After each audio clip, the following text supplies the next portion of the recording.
Good morning students. आज हम बात करेंगे प्लानिंग प्रोसेस की। जब हम प्लानिंग को मैनेजमेंट प्रोसेस के संदर्भ में देखते हैं तो इसे एक्टिविटी कहा जाता है, क्योंकि ये मैनेजमेंट का एक पार्ट है। लेकिन दूसरी तरफ जब इसे अलग से इसका अध्ययन किया जाए तो इसे प्रोसेस कहा जाएगा, क्योंकि इसे पूरा करने के लिए हमें एक से एक के बाद एक कई स्टेप, कई कदम उठाने पड़ते हैं। और जहाँ तक इसकी संख्या का सवाल है, इन स्टेप्स की जो प्लानिंग प्रोसेस में इंक्लूड होते हैं, वो डिपेंड करता है ऑर्गेनाइजेशन के साइज़ पर, उसके आकार पर। विभिन्न ऑर्गेनाइजेशन जो है उनके अपने अलग अलग प्लानिंग प्रोसेस हो सकते हैं, और planning is needed in order. Planning चाहिए किसी भी प्रॉब्लम को सोल्व करने के लिए या किसी लाभदायक स्थिति का एडवांटेज या फ़ायदा उठाने के लिए इसकी आवश्यकता होती है। इन दिस कॉन्टेक्स्ट, इस संदर्भ में एक प्रबंधक अपने एंटरप्राइजेज की शक्तियों की और अपनी कमजोरियों की क्या करता है, उनकी एनालिसिस या विश्लेषण करता है। और ये जो विश्लेषण है ये एंटरप्राइज के बाह्य और आंतरिक वातावरण को ध्यान में रख के किया जाता है। और फॉर एग्जांपल, उदाहरण के लिए, अगर सरकार सोच रही है किसी ग्रामीण क्षेत्र में फैक्ट्री एस्टेब्लिश करने के बारे में, तो एक इंटेलिजेंट मैनेजर निश्चित रूप से इस सिचुएशन का लाभ उठाना चाहेगा। और प्लानिंग यहीं से शुरू हो जाती है, इसी बिंदु से शुरू हो जाती है। और जो फॉलोइंग जो स्टेप्स हैं वो जनरली लिए जाते हैं बिजनेस ऑर्गेनाइजेशन, किसी भी बिजनेस ऑर्गेनाइजेशन में प्लानिंग प्रोसेस के दौरान। नंबर 1, सेटिंग ऑब्जेक्टिव्स, उद्देश्यों को सेट करना, निर्धारित करना। ऑब्जेक्टिव्स वो अंतिम बिंदु है जिनके प्राप्ति के लिए सभी क्रियाएं की जाती हैं। इन द प्लानिंग प्रोसेस में ऑब्जेक्टिव डिटरमाइन किए जाते हैं, उनको निर्धारित किया जाता है और डिफाइंड फर्स्ट ऑफ ऑल, सबसे पहले उन्हें डिफाइन किया जाता है, ताकि सभी जो एम्प्लॉइज़ हैं जो इससे संबंधित हैं या इससे जुड़े हुए हैं, उन्हें इनके कोऑपरेशन के बारे में, to get their complete cooperation, उनका पूरा सहयोग प्राप्त करने के लिए उन्हें इन्फॉर्म किया जा सके, इसके बारे में बताया जा सके। Objectives have a hierarchy of their own, उद्देश्यों का अपना एक क्रम या अनुक्रम होता है। और फॉर एग्जांपल, जो संगठनात्मक उद्देश्य है, उसके बाद विभागीय उद्देश्य और उसके बाद व्यक्तिगत उद्देश्य आते हैं। दे आर डिटरमाइंड, इन्हें निर्धारित किया जाता है और इन्हें इसी हायरार्किकल ऑर्डर में, इसी क्रम में इन्हें डिफाइन किया जाता है। फॉर एग्जांपल, एक कंपनी अपनी सेल्स को 2000 करोड़ तक ले जाना चाहती है या बढ़ाना चाहती है। This is the organisational objective, यह संगठनात्मक उद्देश्य हुआ। और objective can be defined in this way, इस उद्देश्य को हम इस प्रकार से डिफाइन कर सकते हैं। Say company has 4 major products, कंपनी के 4 मुख्य प्रोडक्ट हैं और उनकी जो एक्सपेक्टेड सेल्स है वो 1000 करोड़, 500 करोड़, 300 और 200 करोड़ है क्रमशः। इन दिस कॉन्टेक्स्ट, इस संदर्भ में विभिन्न डिपार्टमेंट्स का जो ऑब्जेक्टिव्स हैं उनके उद्देश्यों को डिटरमाइन किया जाएगा। फॉर एग्जांपल, प्रोडक्शन डिपार्टमेंट को ये पता चलेगा कि जो उसकी प्रोडक्शन, प्रत्येक product, amount of production of each product, कितना उसे हर प्रोडक्ट का कितनी संख्या में उसको बनाना है, कितनी प्रोडक्शन करनी है। इन दी एंड, अंत में जो सभी एम्प्लॉइज़ है विभिन्न डिपार्टमेंट्स के, उनको इसके बारे में बताया जाएगा कि उनसे क्या एक्सपेक्ट किया जाता है, क्या उससे हम आशा करते हैं। पॉइंट नंबर 2, डेवलपिंग प्रेमाइसिस, इसके लिए विभिन्न प्रकार के आधार या घेरे या इसके मुख्य जो आधार बनाना, विकसित करना। प्लानिंग के जो आधार हैं ये वो फैक्टर्स हैं, वो मान्यताएं हैं जो विभिन्न अल्टरनेटिव्स के जो पॉसिबल रिजल्ट्स हैं उनको प्रभावित करते हैं। Before taking A final decision, अंतिम निर्णय लेने से पहले किसी भी अल्टरनेटिव के एक फोरकास्ट किया जाता है, एक पूर्व अनुमान लगाया जाता है इन अजम्पशन के बारे में। और the rate of success of planning के जो सफलता की दर है वो भी इसकी फोरकास्टिंग की सक्सेस के डायरेक्ट प्रोपोर्शन माने उसके सीधे सीधे अनुपात में होती है। और जो मान्यताएं या जो प्लानिंग के जो आधार या घेरे हैं ये दो प्रकार के होते हैं। Number 1 internal premises. Internal premises में क्या आते हैं?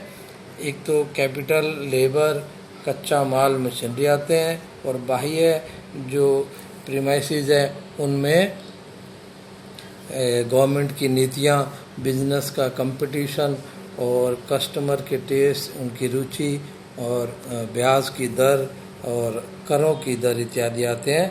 फॉर एग्जांपल, एक कंपनी अपने बिजनेस को एक्सपेंड करना चाहती है और इसके पास एक विकल्प है कि वो ग्रामीण क्षेत्र के अंदर इस फैक्ट्री को एस्टेब्लिश करे। तो इन दिस केस, इस केस में इसका जो आंतरिक जो प्रीमाइसिस है वो क्या हो सकता है? पूंजी, कच्चा माल और जो लेबर की उपलब्धता। और जो बाहरी उसका प्रीमाइसिस है वो उसकी सरकार की जो औद्योगिक नीति हो सकती है। The manager shall have to make a forecast. इन सभी एजम्पशन का मैनेजर को पूरा अनुमान लगाना होता है। दूसरे शब्दों में उसको भविष्यवाणी करनी पड़ती है। In other words, it shall have to be considered. यह उसे देखना होगा या समझना होगा कि आवश्यक पूंजी, कच्चा माल और जो लेबर है वो उसे उपलब्ध हो जाएंगे। It shall also be necessary. यह भी देखना जरूरी होगा कि यह ढूंढना जरूरी होगा कि वेदर द गवर्नमेंट पॉलिसी, कि क्या सरकार की जो पॉलिसी है वो इस प्रकार की फैक्ट्री को एस्टेब्लिश करने को अपोज तो नहीं करेगी। Point number 3, identifying alternative course of action. विभिन्न विकल्पों को पहचानना। जनरली आमतौर पर देयर इज़ नो वर्क, कोई ऐसा कार्य नहीं होता जिसके कोई करने के अल्टरनेटिव मेथड ना हो, जिसको करने के कई विकल्प ना हो। On the basis of the objectives, organisation के उद्देश्यों के आधार पर और प्लानिंग की जो लिमिटेशंस के आधार पर जो अल्टरनेटिव कोर्सेज हैं किसी पर्टिकुलर कार्य को करने के, उन्हें हम डिस्कवर कर सकते हैं, उन्हें हम ढूंढ सकते हैं, खोज सकते हैं। फॉर एग्जांपल, अगर एक ऑर्गेनाइजेशन का उद्देश्य है अपने बिजनेस को एक्सपेंड करना, उसको फैलाना, तो इसे बहुत सारे तरीके से किया जा सकता है। नंबर 1, एग्जिस्टिंग बिजनेस को बढ़ा करके। फॉर एग्जांपल, अगर कंपनी एक पर्टिकुलर साइज़ का टीवी सेट बनाती है तो वो टीवी सेट विभिन्न साइज़ के बनाना शुरू कर सकती है। पॉइंट नंबर 2, दूसरे एरिया ऑफ प्रोडक्शन में, उत्पादन के अन्य क्षेत्रों में प्रवेश करके, उदाहरण के लिए एक टीवी कंपनी रेफ्रिजरेटर बनाना शुरू कर सकती है। पॉइंट नंबर 3, और किसी भी दूसरे ऑर्गेनाइजेशन के साथ कोलैबोरेशन करके, उसके साथ संयुक्त रूप से कार्य करके, उसमें प्रविष्ट करके और एक नया बिजनेस शुरू कर सकती है। और number 4, by taking over some other business enterprise, दूसरे बिजनेस एंटरप्राइजेस को टेक ओवर करके ये किया जा सकता है। Point number 4, evaluating alternative courses, विभिन्न जो विकल्प हैं उनका मूल्यांकन करना।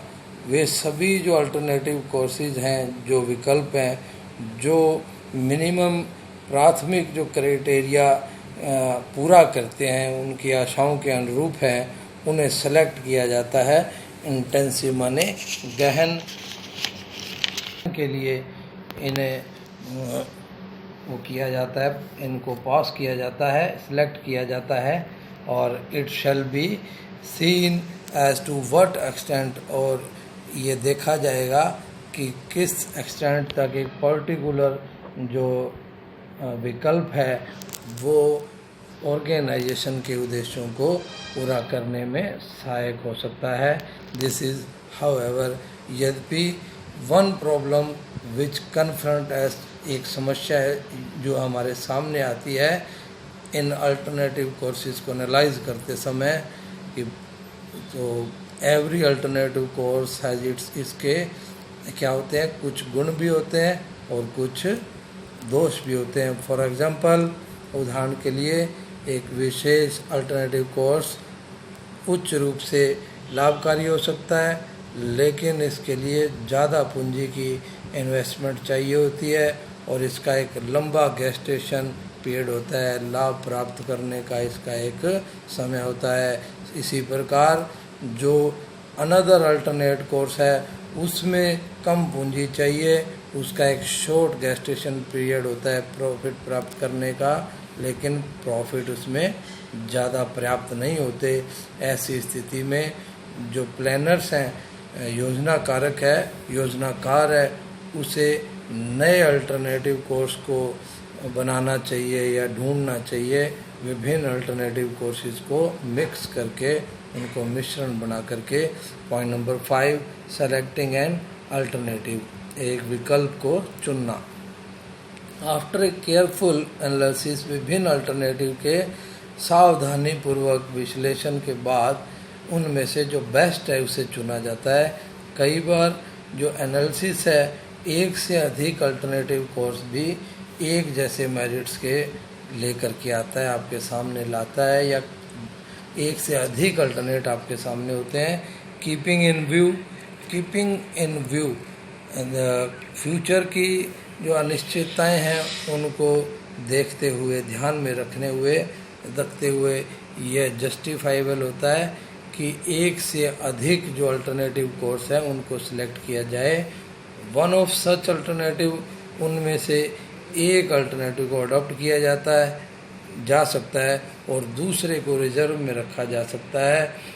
इन केस अगर फ्यूचर फोरकास्ट गलत साबित होता है तो जो पहला अल्टरनेटिव है वो फेल हो जाता है और reserve one can immediately be brought into operation. जो रिजर्व में रखा हुआ अल्टरनेट है उसको आप ऑपरेशन में ला सकते हैं, कार्य में ला सकते हैं और फेल्योर से बचा जा सकता है या उसे टाला जा सकता है। Point number 6, implementing the plan को कार्यान्वित करना। चीफ प्लान को डिसाइड करने के बाद और सब्सिडरी सहायक प्लान को डिसाइड करने के बाद उन्हें इम्प्लीमेंट किया जाता है, कार्यान्वित किया जाता है।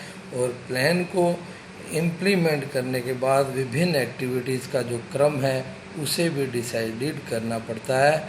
दूसरे शब्दों में यह निर्णय लिया जाता है, डिसाइड किया जाता है कि who will do a particular work, कौन एक विशेष कार्य को करेगा और किस समय करेगा। Point number 7, follow up action, इनका अनुवर्ती क्रिया।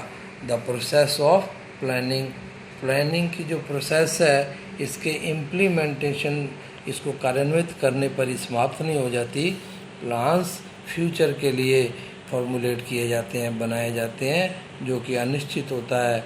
It is of great importance, ये बहुत महत्व की बात है कि there is a constant review in plans का लगातार रिव्यू होना चाहिए ताकि इस जो अनिश्चित फ्यूचर है उसके अंदर सक्सेस को आश्वस्त किया जा सके, इंश्योर किया जा सके। The moment there appear to be changes, अगर इन एजम्पशन में किसी भी क्षण कोई परिवर्तन आता है जिसके आधार पर जो प्लान्स बेस्ड हैं, तो इसमें क्या होना चाहिए, प्लान्स में भी इससे संबंधित कॉरस्पॉन्डिंग परिवर्तन किया जाना चाहिए। इस तरीके से हम ये कह सकते हैं कि प्लानिंग लगातार मूविंग माने जो चलने वाली ये चलायमान प्रक्रिया है।